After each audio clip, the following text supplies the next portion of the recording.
A man is spotted fleeing from something in a subway one evening. Upon noticing a locked room in his reflection, he decides to break in.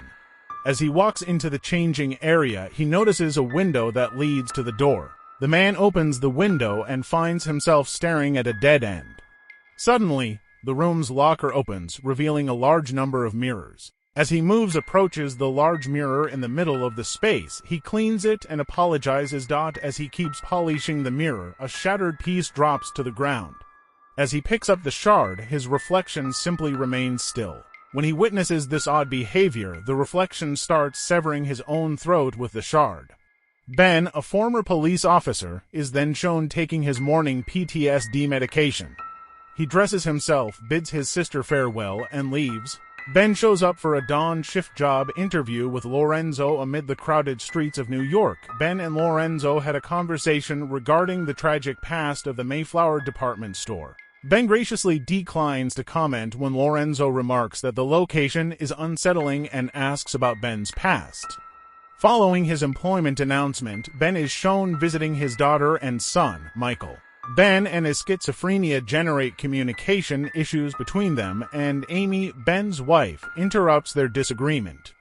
Ben flirts with her, telling her everything will be all right in an attempt to resolve the situation. Ben's attempts are rebuffed by Amy, which causes awkward situations before Ben packs up and goes. Ben makes himself some coffee to stay awake the night before his first shift on the store grounds. Following his entrance, he starts to search the Mayflower. Because of the distorted statuary, the buildings create a spooky aura surrounding him. Ben sees the mirror and, upon closer inspection, discovers handprints he can't seem to get rid of. The door behind him is then reflected in the mirror. Ben follows the mirror and opens the door to what appears to be a basement. An menacing force closes the door where Ben enters as he turns on the basement's power. While he takes his morning meds the next day, Ben's sister asks him if he's okay and provides him some advice. After cleaning his face, Ben glances up. He looks in the mirror at that moment and is horrified to find a distorted reflection of his face. When Amy runs to see whether he's okay, Ben snaps at her, telling her to leave him alone. Ben begins to doubt his own sanity. Ben goes to inspect the Mayflower the next evening. When he gets to a hallway with a large mirror, he notices the identical handprints from earlier. Ben scratches his palm on the broken mirror as he examines the handprints more closely. When he turns to face the mirror once more, he sees two flaming women in the reflection. As the reflection's flames get closer to Ben, he feels a searing sensation throughout his body. Ben goes to the guardhouse to recover and look into after noticing a wallet. Gary, the man from the movie's opening, is the owner of the wallet. Ben discovers a paper bearing the word Essaker while going through his wallet's contents in quest of clues. Ben returns to the building immediately in search of fresh hints. As he searches, he hears a woman inside the building begging for assistance in his search for the woman. Ben finds himself in a dressing room. He's looking around the dressing room when he notices an arm in the reflection of the mirror behind him. Ben moves the mirror to that section of the room in an attempt to get a closer look. Upon closer inspection, he spots a trembling person on the floor beneath the curtain. He removes the curtain to see a severely burned woman reaching out to him as the burns deepen. At Amy's house, Michael is experiencing nightmares caused by the same woman who is screaming that Ben observed earlier. Amy goes back to sleep after writing it off as a dream.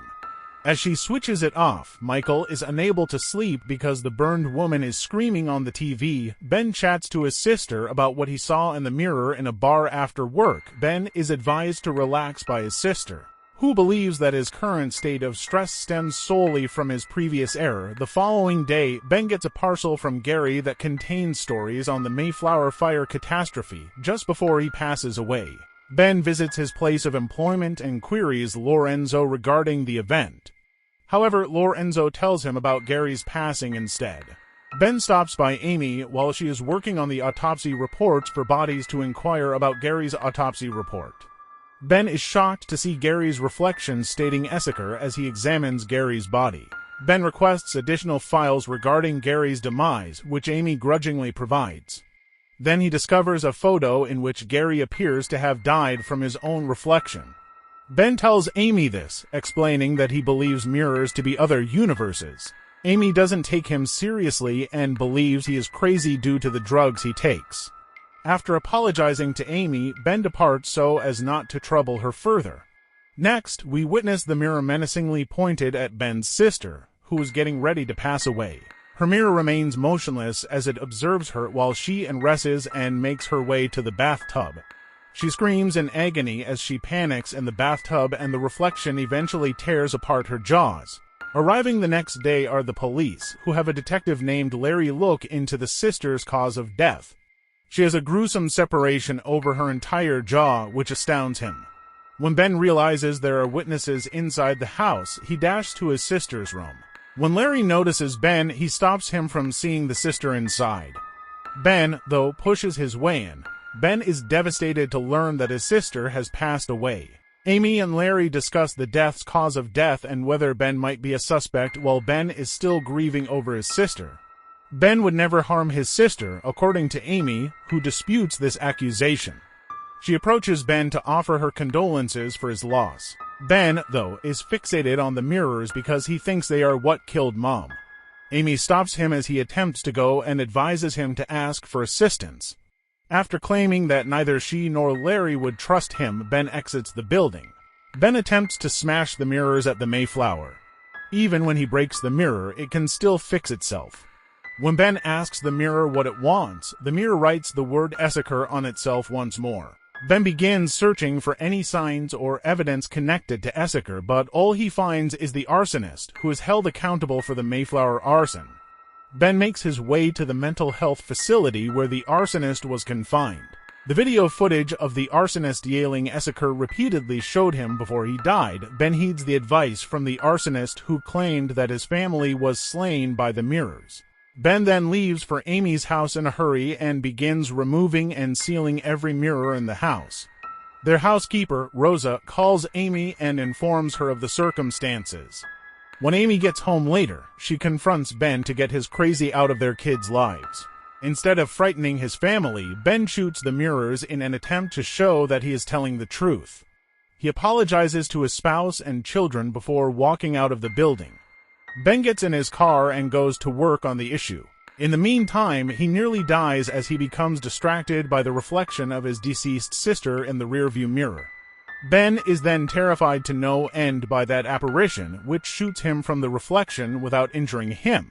Ben goes to the guardhouse and requests that Larry locate the manifest pertaining to hospital staff and patients bearing the Essaker name. Following the results, Ben meets with Larry, and he asks him for information regarding the case of Anna Essaker. Ben learns that Dr. Kane treated mental health patients before passing away, allegedly from killing several people, including Anna.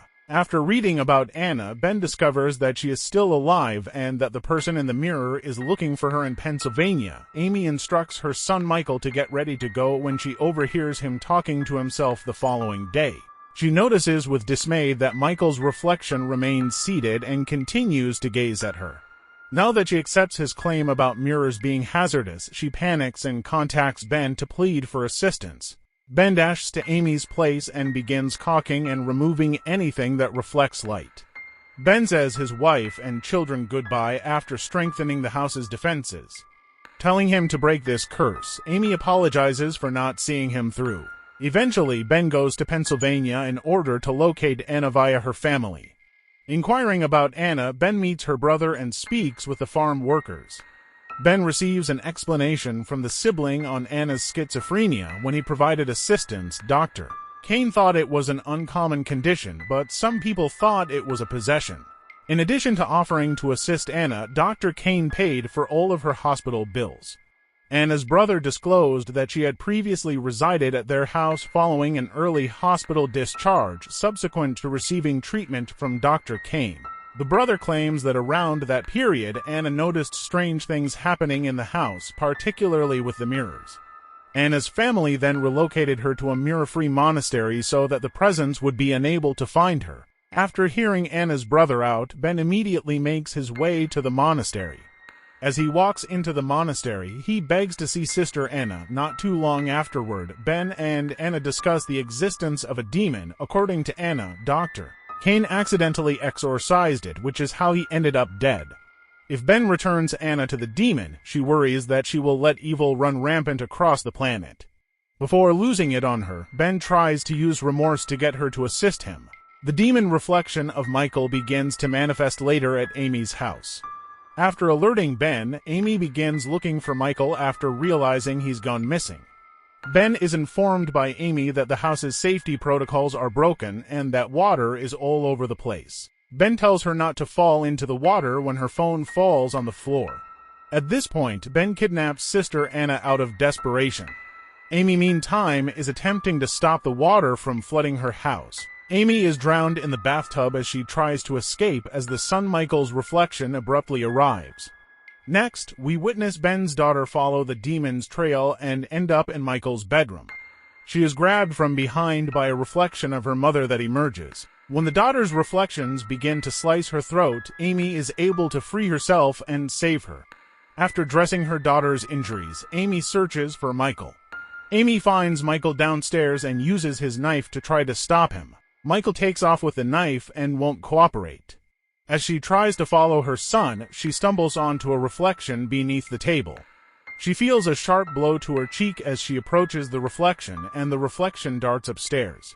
Ben and Sister Anna arrive at the Mayflower to face the devil in the meanwhile. The building's mirrors start to turn on when Anna detects something within. They eventually come to the chamber with the most mirrors, where Anna gives her life to save Ben's family. Amy notices her son tinkering with the reflection in the meanwhile, but Michaelin is drawn in by the reflection and drowns. After drawing the mirror's attention, Anna is able to smash the mirrors and prevent her kid from drowning.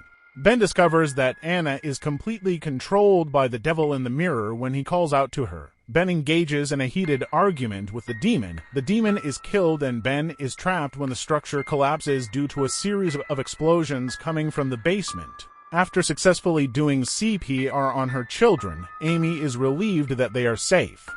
Ben also awakens from the wreckage beneath the structure and makes his way out. He then moves to confront the emergency responders when something odd catches his eye. In addition to being disregarded, he sees the world in inverse.